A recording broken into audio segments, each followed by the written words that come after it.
صدر Saddam Hussein ایک دفعہ رات کو عراق کی سرحدوں سے گزر رہا تھا۔ بہت دور ایک بستی نظر آئی تو صدام حسین نے اپنے ساتھیوں سے کہا کہ چلو اس بستی میں چلتے ہیں اور لوگوں کی خبر لیتے ہیں۔ ساتھیوں نے یہ سنا تو بہت روکا کہ رات کافی ہو چکی ہے، ہم نہیں جانتے کہ کون سا دشمن آپ کا یہاں پر موجود ہو، مگر صدام حسین نے پھر بھی اصرار کیا تو یہ لوگ بستی کی طرف چل پڑے۔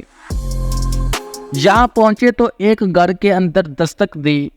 ایک شخص نے دروازہ کھولا اور اپنے سامنے صدام حسین کو دیکھ کر حیران ہو گیا اور خوشی سے ان کے ہاتھ چومنے لگا۔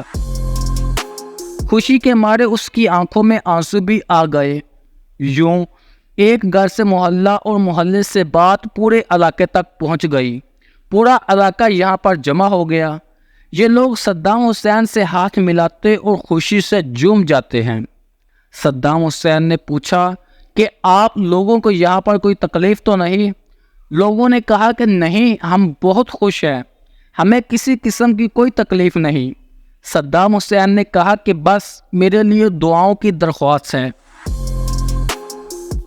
کیونکہ جب تک میں جاگ رہا ہوں اس وقت تک آپ لوگ چین سے سو سکتے ہیں، لیکن جب میں چلا گیا تو تم کبھی بھی چین سے نہیں سو پاؤ گے۔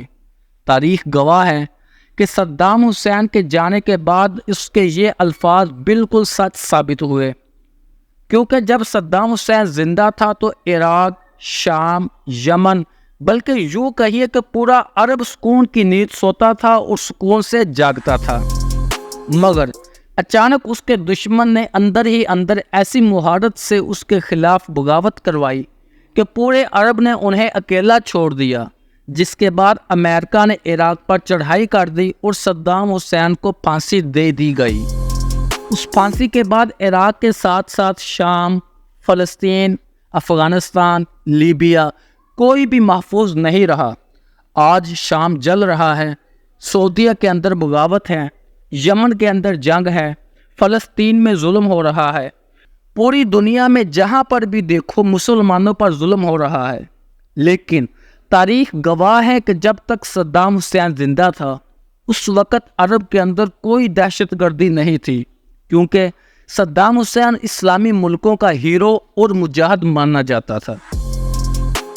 صدام حسین کا یہ مجسمہ گرانے والا شخص آج رو رو کر کہہ رہا ہے کہ کاش میں نے ایسا نہ کیا ہوتا، ہم ایک صدام کو ختم کرنے نکلے تھے کہ یہ ہمارا دشمن اور ظالم ہے، پر آج ایسے ہزاروں صداموں نے ہمیں اپنا غلام بنا رکھا ہے، اور ہمیں صدام حسین سے آزاد کروانے والا امریکہ ہمارے ہی ملک پر بمباری کر کے اسے تباہ کر کے ہماری نسل کشی کے بعد ہمیں دنیا میں کئی دہائیاں پیچھے چھوڑ کر کہاں پر چلا گیا۔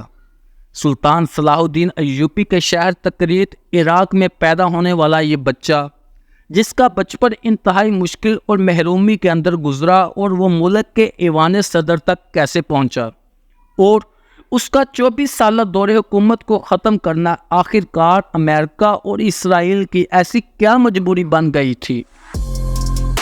صدام حسین نے اپنے 24 لیٹر خون سے قرآن کریم کا نسخہ کیوں لکھوایا؟ آئیے جانتے ہیں صدام حسین کی زندگی کے کچھ ایسے حقائق جو کہ یقیناً آج سے پہلے آپ نہیں جانتے ہوں گے۔ صدام حسین 28 اپریل 1937 تکریت میں پیدا ہوئے۔ باپ کا سایہ سر پر نہ ہونے کی وجہ سے ان کا بچپن بہت مشکل اور محرومی سے گزرا۔ 12 سال کی عمر میں انہوں نے اپنا گھر بار چھوڑا اور اپنے ماموں خیر اللہ طلفہ کے ساتھ رہنے لگے، کیونکہ ان کے ماموں عراق فوج کے اندر آفیسر تھے۔ انہیں باقی نوجوانوں کی طرح شبابی شراب کی بجائے کتابیں پڑھنے اور شکار کا بہت شوق تھا۔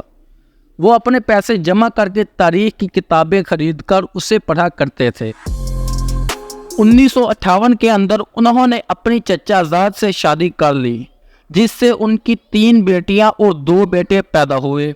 18 سال کی عمر کے اندر وہ بعض پولیٹیکل پارٹی کے اندر شامل ہوئے۔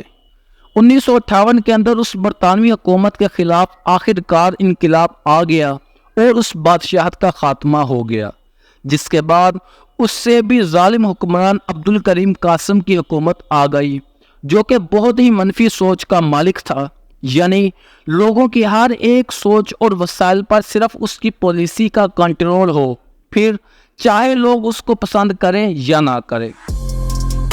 کچھ عرصہ بعد عبدالکریم قاسم کا ایک دوست قتل ہو گیا اور اس کا الزام بھی صدر صدام حسین پر لگایا گیا۔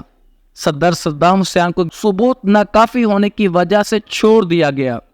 اس رہائی کے کچھ عرصے کے بعد صدام حسین کو اس کی بعض پارٹی کی رہائی کو ماننے بغداد شہر کے اندر بلا لیا گیا اور وہاں پر انہیں صدر عبدالکریم کو قتل کرنے کا مشن سونپا، اور اس مقصد کے لیے صدام حسین نے فوجی تربیت بھی حاصل کر لی، جس کے اندر خاص طور پر مشین گن کو ٹھیک نشانے پر مارنے کی خصوصی مہارت شامل تھی۔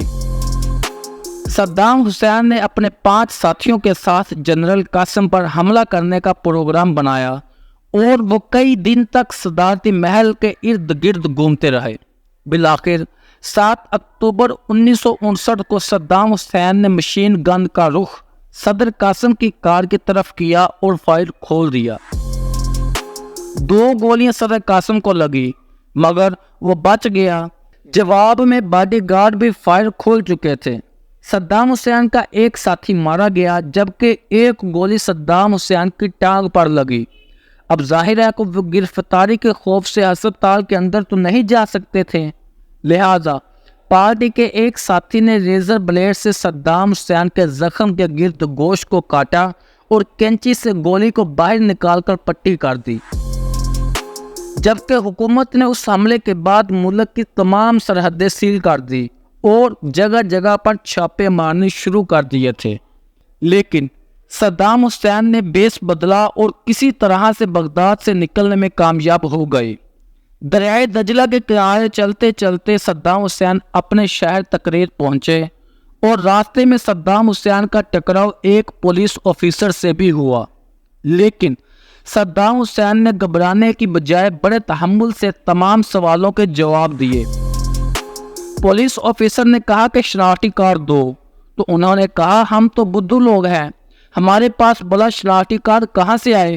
اور پولیس نے اس بات پر یقین بھی کر لیا، ورنہ شاید یہ صدام حسین کی زندگی کا آخری دن ہوتا۔